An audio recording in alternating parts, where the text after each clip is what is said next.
Okay. Two updates for all of you at the top.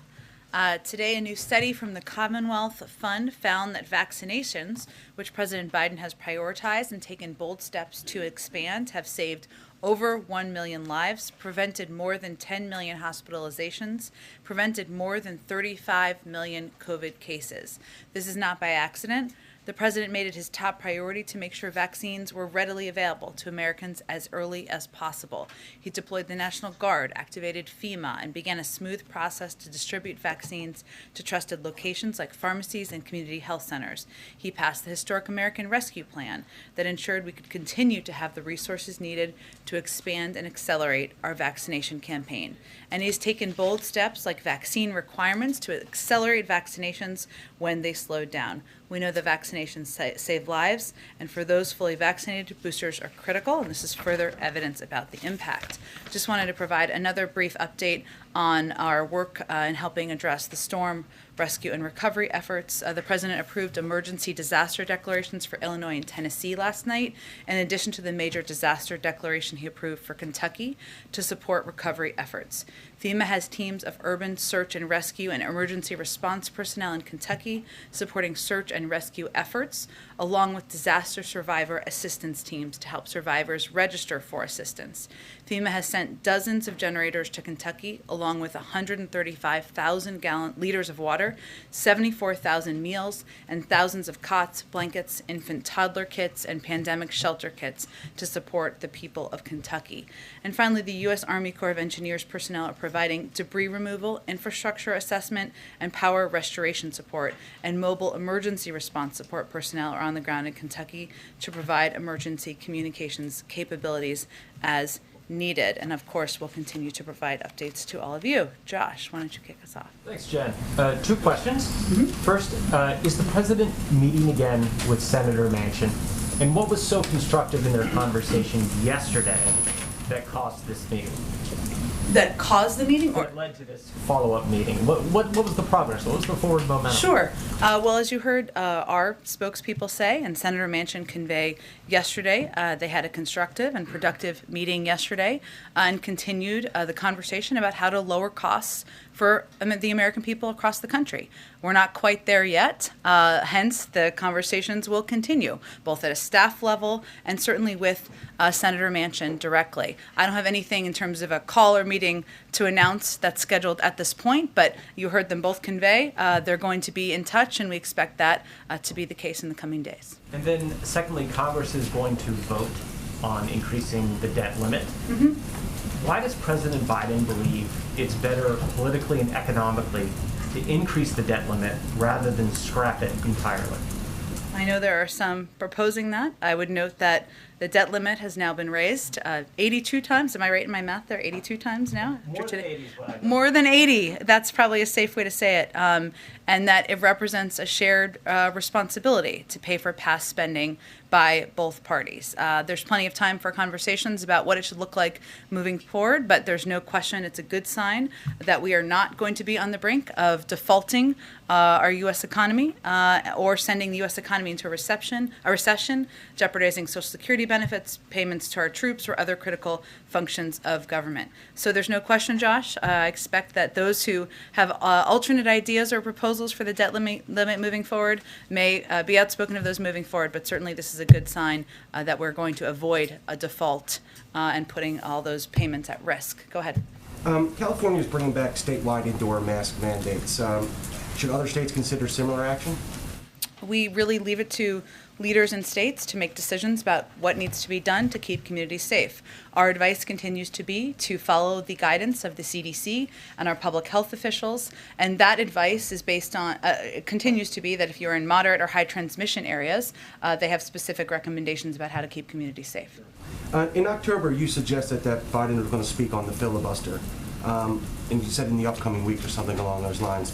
Any guidance on timing when he will speak on that and what he may say?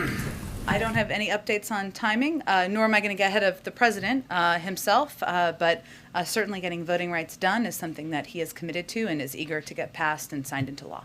Last question. Any response to the revelations that GOP lawmakers were texting Chief of Staff Meadows, along with prominent Fox News hosts, ahead of during the January 6 riots. Well, it's disappointing and unfortunately not surprising that some of the very same individuals who are willing to warn, condemn, and express horror over what happened on January 6th in private were totally silent in public, or even worse, were spreading lies and conspiracy theories and continue to since that time. So disappointing, not surprising. Unfortunately, we've seen a trend from some of the same individuals. Go ahead.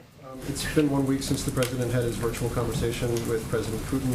Have you seen anything that leads you to believe there has been a de-escalation? And also, I know both presidents had tasked their teams to continue conversations. Can you outline any of those conversations? Sure. What they entail? Let me give you an update on that, Phil, in terms of the ongoing conversations. As I noted yesterday, but let me give you an update on what's happening today, we are continuing to consult closely with our European allies and partners to determine the best format for the security talks that President Biden and President Putin agreed to, and we're consulting closely with our partners on how to proceed. So as part of that, obviously our Secretary of State was meeting with his counterparts over the weekend for pre-planned meetings. Our Assistant Secretary of State, Karen Donfried, was just in Kyiv for meetings with Ukrainian leaders and to reinforce the United States' commitment to Ukraine's sovereignty, territorial integrity, and discuss the path forward. Today, she's in Moscow to meet with Russian leaders to express our concerns about Russia's escalation of forces surrounding Ukraine and to speak directly with senior Russian officials and underscore our commitment to help resolve the conflict in eastern Ukraine. So those conversations are a reflection of the follow-on that we expected and predicted following the conversations last week. Of course, our objective continues to be to keep this on a diplomatic path and to lead for that to lead to de-escalation. Have there been any signals of de-escalation, troops pulling out, or signs from Russian officials that they are stepping back to some degree? Again, we're watching this closely. I don't have any updates on that from here, but it is a good sign that there are diplomatic engagements and discussions that are continuing, including with Russian leaders and officials, Ukrainians, and our European partners. And just one quick one on Build Back Better. Is the president kind of in this moment of the mind that the final package will look like whatever can get 50 votes? That's usually how it works, isn't it? Depends on if you have red lines, what you've laid out. I know. I didn't mean to give you a hard time. Yes, look. I think the president is the first to say, having done this as a senator for 36 years, that progress often requires compromise, and you've seen that already to date. What we're talking about now does not look like his original proposal. So there's already been a significant amount of compromise. He's come down in numbers in some of the areas that were in his original proposal, and he's comfortable with that because he knows in order to make progress, compromise can't be treated as a dirty word.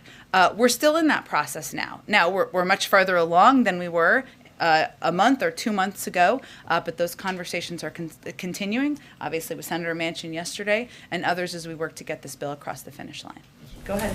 You know that you've made some progress, but that you're not there yet. Following the conversation with Manchin yesterday, is the president more or less optimistic that you can get there before the end of the year? Well, I'm just going to quote two important players in this effort and what they said yesterday. Leader Schumer said the work is not yet finished, but we're working hard to put the Senate in a position to get the legislation across the finish line before Christmas. And we trust his leadership and his efforts to get this done. Senator Manchin said, we're just talking about different iterations. That's all. We're engaged. Let's at least see the bill, see what they write, what's the final print. I would also note, Mary, in terms of the process, that the parliamentarian still needs to rule on components before the bill would go to the floor. So right now, we're right in the thick of it. We're working to get it done. And of course, the president is eager to see it passed into law and signed so that we can give relief to the American people. But I can't make more predictions beyond that. And on the president's trip tomorrow to Kentucky, can you give us any more sort of update or guidance on what he may be doing? Will we be hearing from him? Is the First Lady or any members of Congress going to be traveling with him? So I can confirm that he invited the Kentucky delegation to travel with him. I would leave it to them to convey their travel plans. It's only natural and understandable that some of them may have alternate plans, either to have been there in advance or go later. So we'll leave that to them. And as is standard, we'll provide all of you a manifest list tomorrow. I would say that while the president is there, he will be surveying storm damage firsthand, making sure that we're doing everything to deliver assistance as quickly as possible to impacted areas to support recovery efforts. I can tell you from traveling on some of these trips with the president in the past, often what happens is he will ask leaders directly, what do you need? What are you not getting? And how can we make it faster for you? And then he will get back in the car and he will give an assignment to a staffer and say, get this done. Even me, I don't always know, but I figure it out. So that is how I would expect he will approach this. He's going to be joined by Governor Beshear, Secretary Mayorkas, who was just there, his FEMA administrator, who was just there, will also join him, and he wants those on the ground to know the federal government is there to provide whatever support is needed for them. You'll also see him make brief remarks and provide an update as well, and also engage with people who have been impacted directly by these storms. Just one more thing. Today is the first anniversary of the first shots going into arms last year. I'm wondering if we can get your reaction to something that the Democratic governor of Colorado said last week about the vaccines. He said that this has brought the end of the medical emergency as it relates to the virus. He says those who get sick, it's almost entirely their own darn fault. I'm wondering if the president agrees with that sentiment.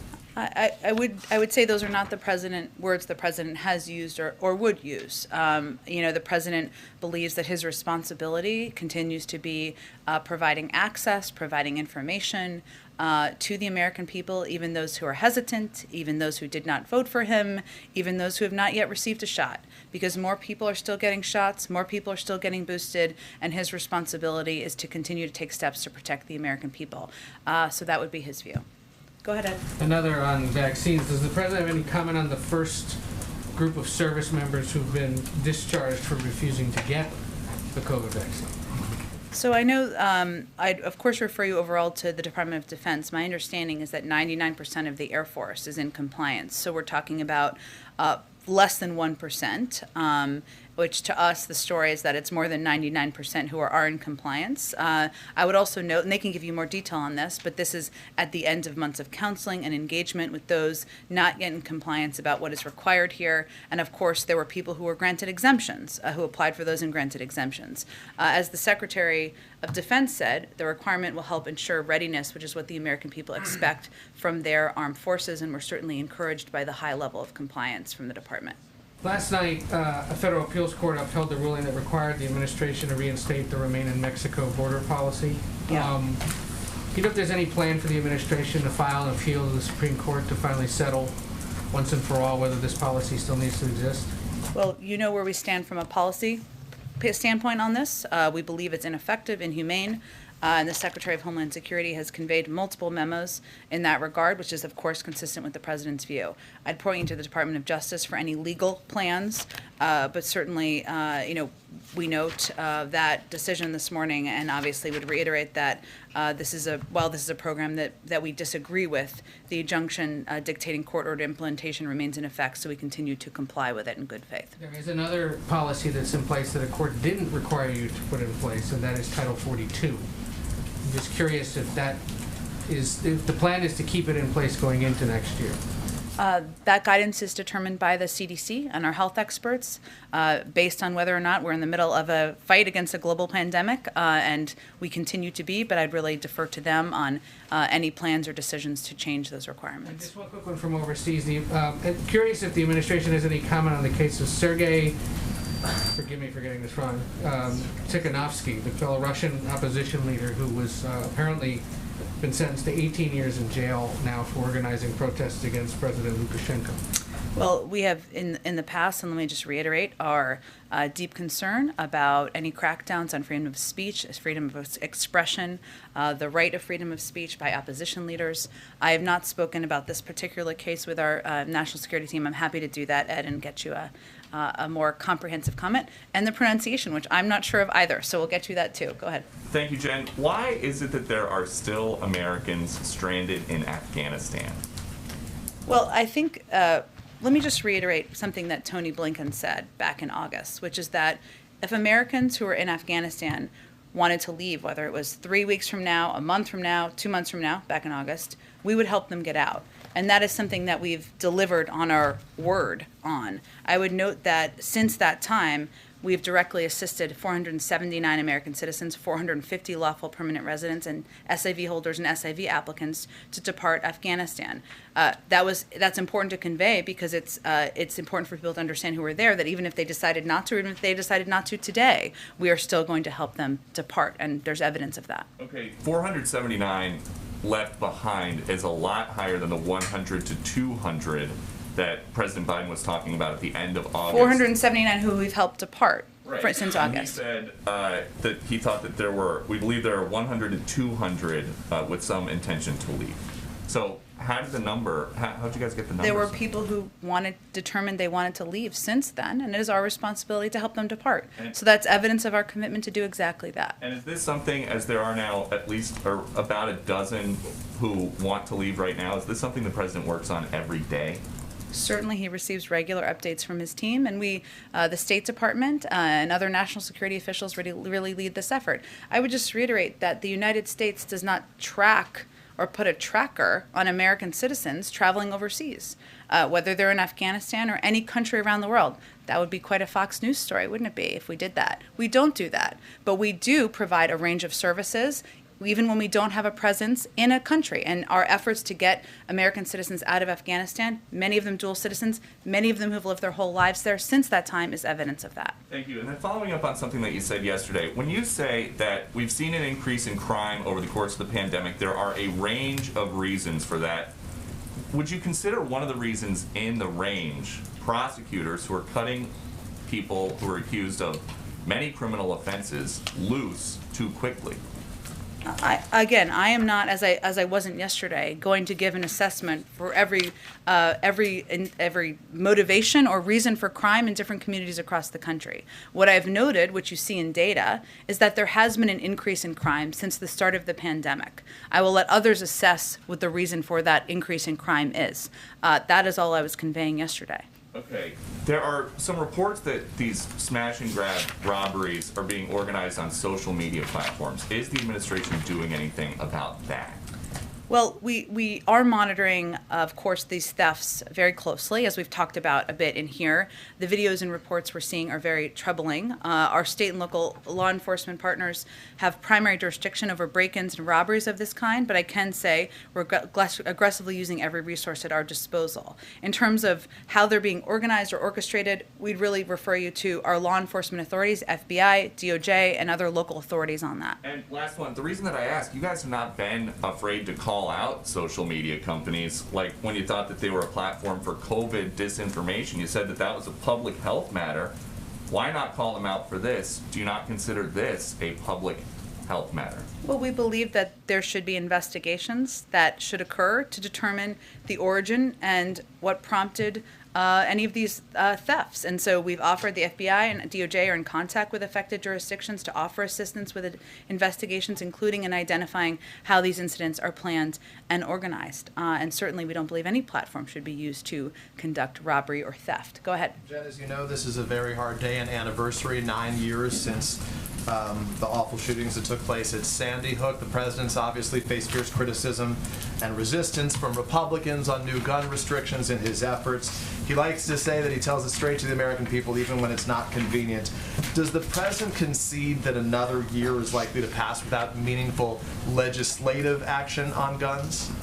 Well, the president's never going to predict a lack of progress for a year ahead of time. I will reiterate, though, that the president has taken more steps using his executive authority by this point in a presidency than any president in history, because he believes more needs to be done to address gun safety. And on a day like today, and hopefully you all saw the video released of the president marking today, it's a reminder of the fact that more progress needs to be made, that there's steps that need to be taken, whether it's banning assault weapons, whether it's ensuring that there are that gun manufacturers should be held accountable, whether it is putting in place universal background checks. These are all steps that the president would support. He is also encouraged, though, by the fact that there are some states that have taken initiative to put in place assault weapons bans, to put in place red flag laws that we know could have prevented some of these tragic circumstances, and he is going to continue to look at more work that can be done. So we can't predict, but clearly the political capital, as you witness, is not there. He was in charge of this when he was the vice president, however many years ago as well, and witnessed the roadblocks that he ran into many times from Republicans. So what needs to change? Well, I would say first he's encouraged by the activism that we've seen across the country and the impact he believes that has had on state laws that have changed. I would also note that he has not waited, and he has taken steps to rein in the proliferation of ghost guns, better regulation of stabilizing braces, encouraging states to adopt laws, as I noted, and he's going to continue to press and encourage action on existing legislation, the Violence Against Women Act, for the requirement of background checks and gun sales, and even Build Back Better, which of course we're talking about and trying to get it signed. That would invest $5 billion in evidence-based community violence initiatives. So his interventions, he's going to continue to look for ways to make progress, even as there is obstruction by some in Congress. Last quick one, he heads to an in-person fundraiser tonight. I can't think of the last one that he's done. This may be the first one in the course of his time in office. You can tell me if there's another that I'm missing here. As we're speaking about in-person events, just because a lot of people look to the White House for sort of guidance on these things as an example, what is the White House's position on holiday parties taking place here? How are you guys handling that? Have you changed your position? Are they not happening? What are you doing differently? We're celebrating the holidays here at the White House this year through a variety of ways. First Lady received the annual arrival of the Christmas tree, of course, unveiled the holiday decorations. The President, the First Lady, the Vice President, and the Second Gentleman hosted the national tree lighting.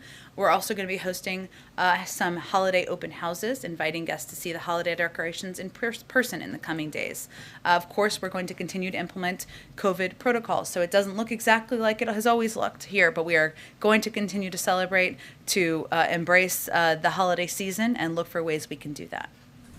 Go ahead. Thanks, Jen. On January 6th, has the President taken the time to personally review any of the records of his predecessor on that day?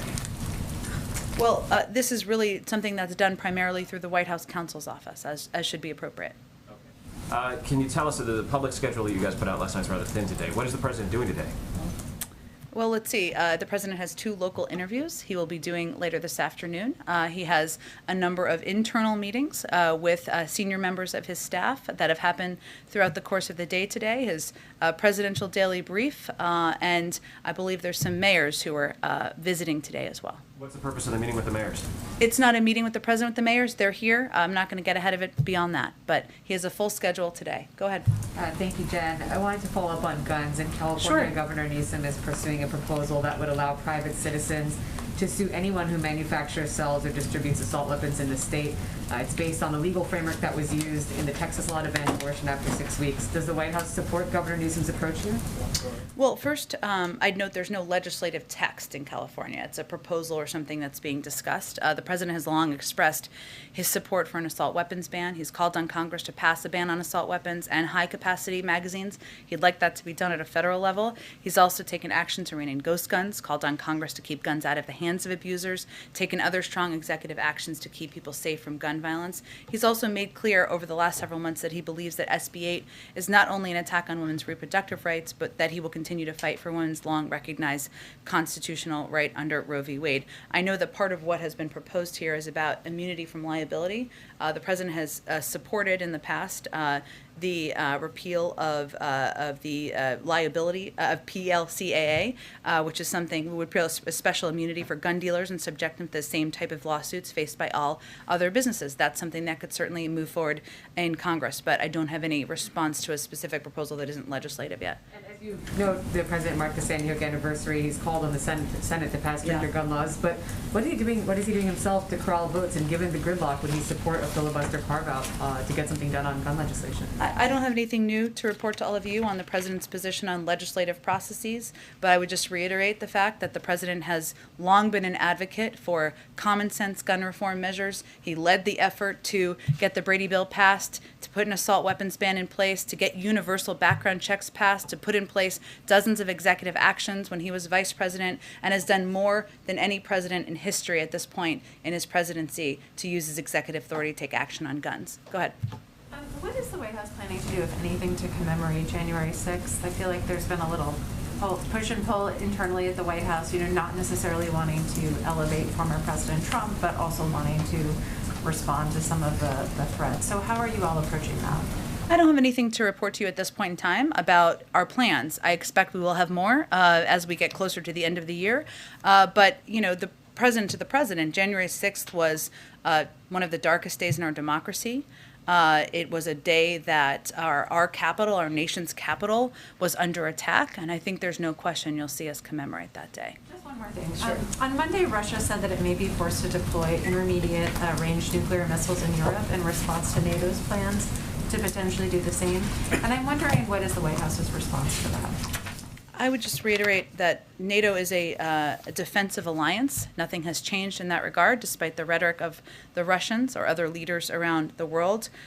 We have spoken about the importance of engaging in de-escalation and diplomacy. Now is not the time to take steps that would do the opposite. So we remain focused on diplomacy, on engaging with our NATO partners, engaging with Europeans, engaging with the Ukrainians and the Russians, as I just outlined we are doing even as we speak. Go ahead. Thanks, Jen. Lawmakers reached a deal on the Uyghur forced labor legislation. Can you just share a little bit about what the administration's concerns were with the original legislation, what compromises the administration sought? I certainly understand the question, but I don't think I'm going to get into the details of the legislative behind-the-scenes discussions. Our effort is to often provide technical assistance to ensure that that bills are implementable. But if the president will sign the bill, we have been clear that we share Congress's view that action must be taken to hold the PRC accountable for its human rights abuses and to address forced labor in Xinjiang.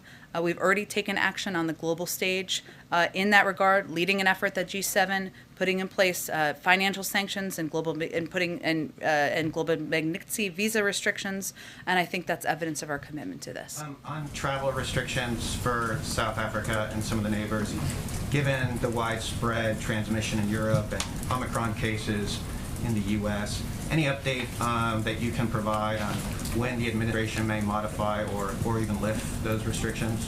Well, the country-based restrictions were intended to be temporary to buy time, not longer-term restrictions. And as we said at the beginning, we're going to look at a range of data, including our own. That process is still ongoing, and we're watching 3 areas closely: vaccine effectiveness, transmissibility, and severity. And we'll continue to adapt our approach to travel restrictions as more data comes in. I don't have any update today on the timing, but certainly, again, just to reiterate, our intention is not for these to be permanent, and we're evaluating when we can lift them.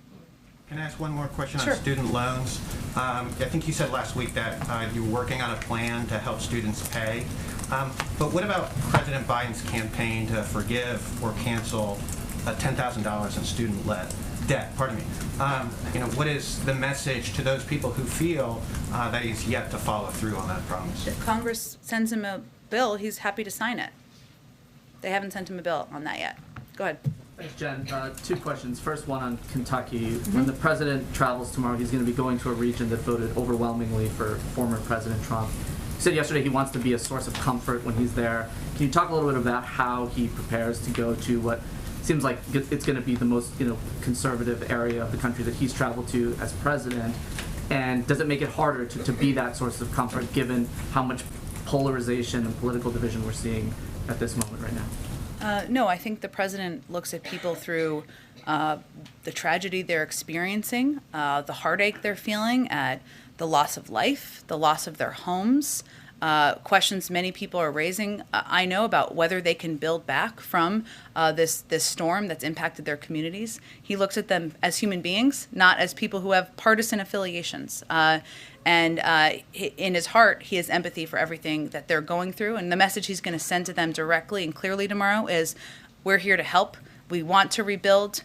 We are going to stand by your side, and we're going to help your leaders do exactly that.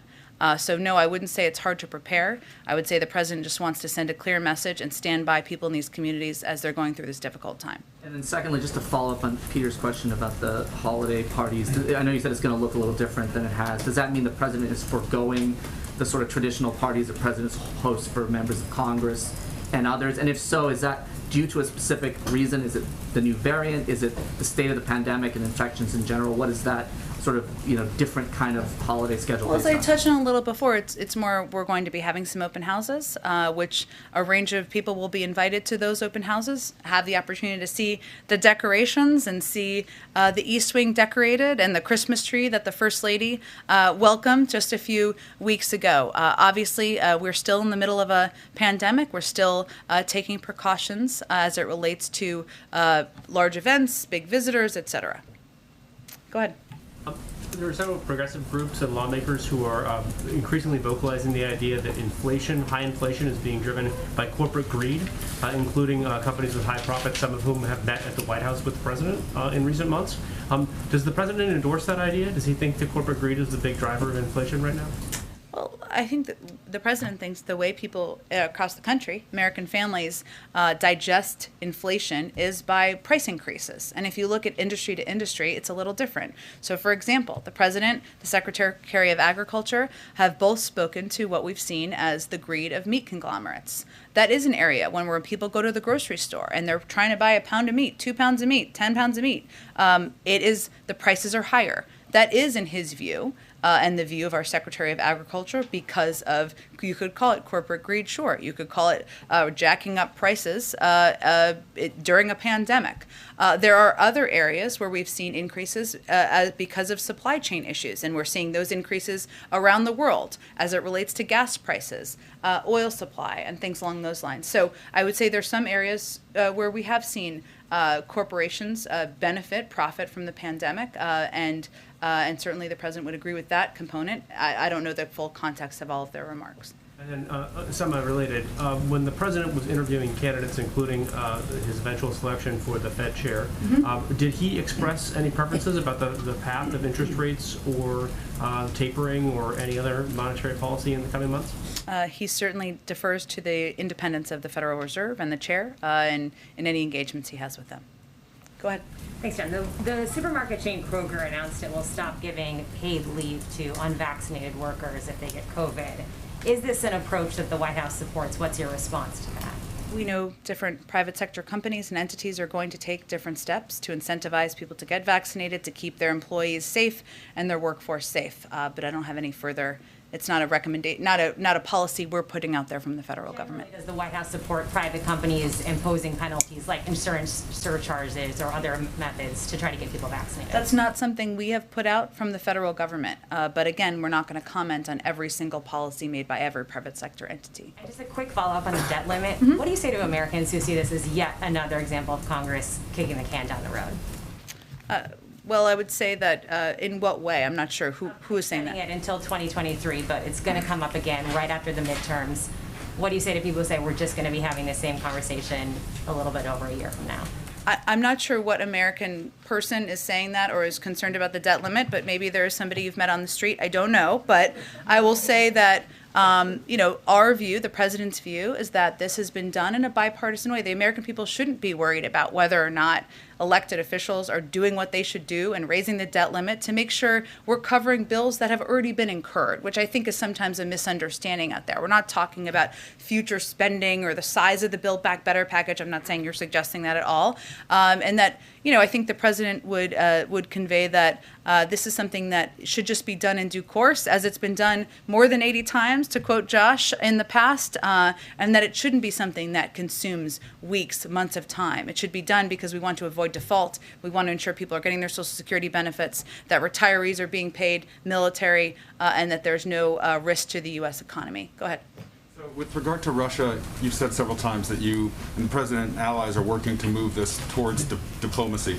But when Jake was in the briefing room last week, he said a couple times, the way to assess whether there's progress is seeing changes in the facts on the ground along the border. It's been a week. He said you look for that within a matter of days. Has the administration seen any changes with regard to the presence of Russian troops on the border? I don't have any additional assessments. We obviously watch that closely from here to make from the podium. But what I think it's important to note is what we're working to prevent or deter, which is the invasion of Ukraine by Russia, right?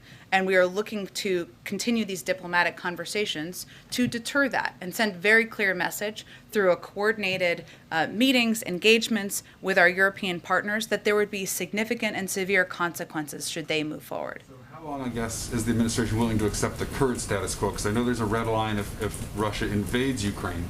But what if the troop numbers just sort of stay the same at the border indefinitely? I know you're looking to see some movement from Russia.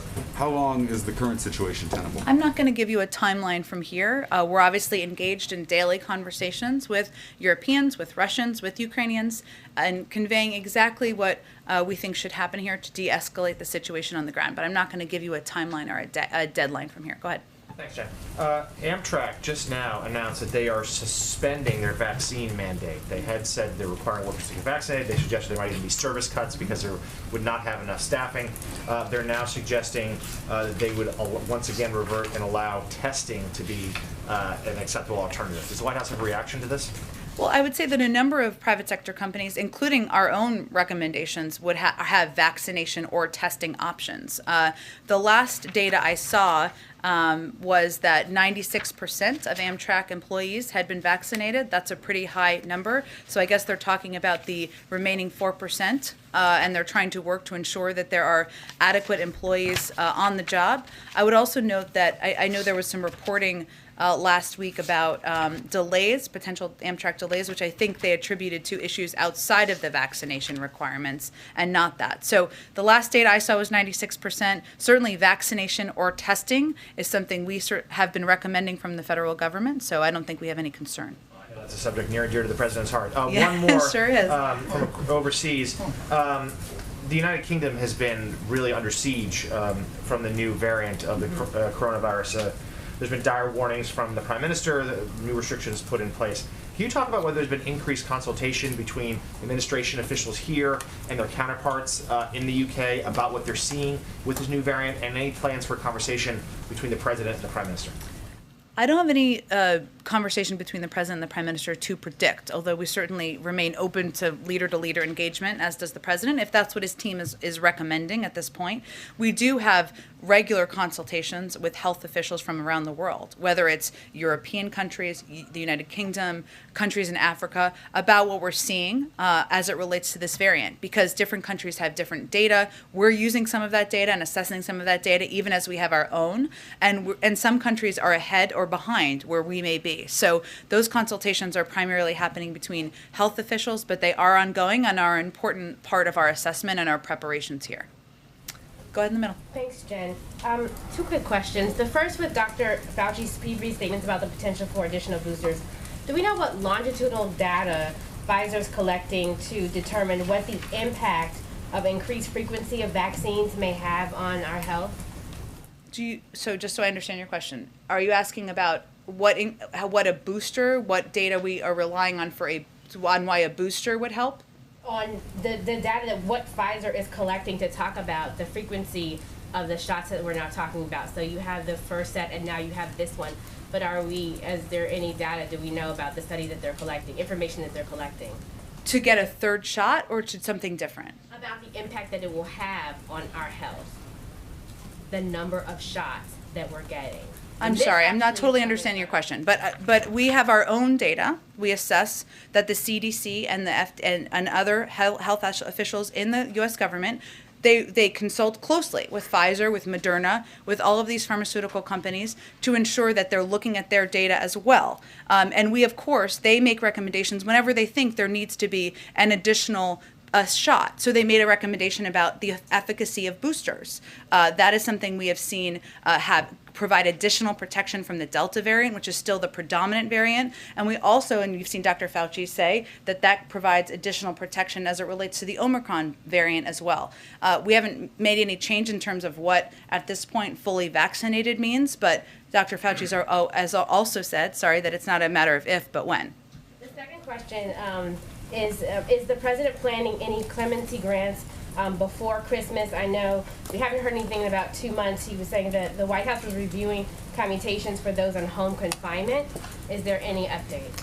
Let me check with our counsel's office and see if there's any update. I know we've talked about this before and his intention of using clemency, but I don't have any update on the timeline of that. Go ahead. Thanks, Jen. A couple quick ones for you. On Kentucky tomorrow, will the president meet directly with anyone who's lost their homes? Can you provide more specifics on that direct engagement? He certainly will engage with people who have lost have lost loved ones, lost their homes. I don't know what exact tragic circumstances individuals will have, but these communities have been broadly impacted. And as you know, he's going to communities that were the hardest hit by the storm. And then on the expanded child tax credit, does the White House have a backup plan if Build Back Better does not pass this week to make sure that those payments continue to be made into the new year? Well, our intention and our hope is certainly to get Build Back Better done. I think if you're asking me if the child tax credit could be peeled off, I think if that's what you're asking me. Others were asking me this yesterday. Again, our focus on the legislative front is on Build Back Better and getting it done. I would note there have been some Republicans who have said they might support child tax credit in the past. I'd point you all out there to report on what they would or wouldn't support, but that would require 60 votes. Okay, and lastly, the House is expected today to recommend that former White House Chief of Staff Mark Meadows face criminal prosecution for contempt. Does the president believe that the Department of Justice should prosecute Mark Meadows? We leave that to the Department of Justice. Go ahead. Thank you, Jen. So you said the social spending package would lower costs in various areas like childcare, but would it lower inflation? That's what dozens of economists have said. Okay, even though like childcare could go down, but food prices could go up, they believe that the more spending that happens, the food prices could come back down, as well as the other things people are buying. Well, 56 economists say that Build Back Better will help, quote, alleviate some of the strain caused by inflation. And I think what's important to note here is, and you're an economic expert of sorts, even if you play one on TV, but I know you actually are, is that as we talk about inflation and data, very important way to look at it and evaluate, look at the Federal Reserve projections, American people, how they're experiencing this at home is a rise in costs in different areas, right? Whether it's meat prices when they're buying burgers or gas prices or other areas. So why we explain Build Back Better the way we do is to convey exactly the areas to the American public where it will lower costs. Childcare is a huge cost burden on a lot of families across the country, and it will have an immediate impact next year. Go ahead. Thank you, Jen. Two foreign policy questions. The first one, it's year-end season, so I would ask you, what does the administration consider your biggest achievement in foreign policy in this first year? And also, what lessons have you learned from what is arguably the biggest failure, which is Afghanistan? You know, this is a great question. I want to be thoughtful about it. I want to talk to the president about it, and I'm happy to do that. Go ahead. Can I follow up on China? There's a Washington Post report that says that Huawei actually has a bigger role in China's state surveillance. Do you have a reaction to that? And are there any additional plans for restricting more Huawei products? I don't have anything new on that either, but I'll talk to our national security team. Go ahead. Thank you. A quick follow-up. When you were asked if the president works on getting, these Americans out of Afghanistan every day, you said that he receives regular updates. Obviously, this is still a top priority for him, right? Absolutely. But I think it's important for people to understand the hard work that's being done day in and day out is through our diplomatic team, the State Department team, who are working on the ground, working with the military and others to get Americans out. A second question. The previous three administrations publicly celebrated Afghan women who stood up to the Taliban, in particular a number of former First Ladies. And the State Department brought some of these women to Washington and even gave them the International Women of Courage Award. Some are unfortunately stuck in Afghanistan right now. Does the United States still have a commitment to them? Absolutely. We celebrate, we honor the courage of these women. We are committed to continuing to provide a range of assistance and to working with a range of nonprofits and NGOs around the world. And I don't know what's next for the International Women of Courage, a really important celebration of courage around the world, nor can I predict that, but certainly a number of them would be great honorees. Okay, April. One thing, can we get your take on the year-end, because many of us are doing year-end pieces, and that would be, when you give it, make sure we all get it. Yep. Two questions. One on student debt forgiveness. Is the president settled on 10,000? Chuck Schumer wanted 50. Is he settled on that, or is he looking for somewhere in between? The president has said in the past, April, that if a bill was sent to his desk on $10,000, he would sign that into law. There have been questions and asks about what executive authorities could be used. That has been under review. I don't have anything to report on that at this point in time. And the second question, activists once again are trying to tighten the vice up and down Pennsylvania Avenue on issues of voting rights. I'm hearing from sources here in the White House as well as some activists that are saying that Joe Manchin has softened a bit on the filibuster. Can you comment on that? Is that the case? Is that true? And has he said that to the president? I will let Senator Manchin speak for himself on his views on voting rights and the filibuster. Well, how much of the conversation with the president of late has been about voting rights with Joe Manchin? They typically discuss a range of topics. I'm not going to read out their private conversations further. Thanks, everyone. Jen, will the president have a press conference anytime soon here? We'll see. I will let you know if we do, Ryan. Yeah, You're all right, invited. thank you so much. We'd love to see you. Thank you, Ryan.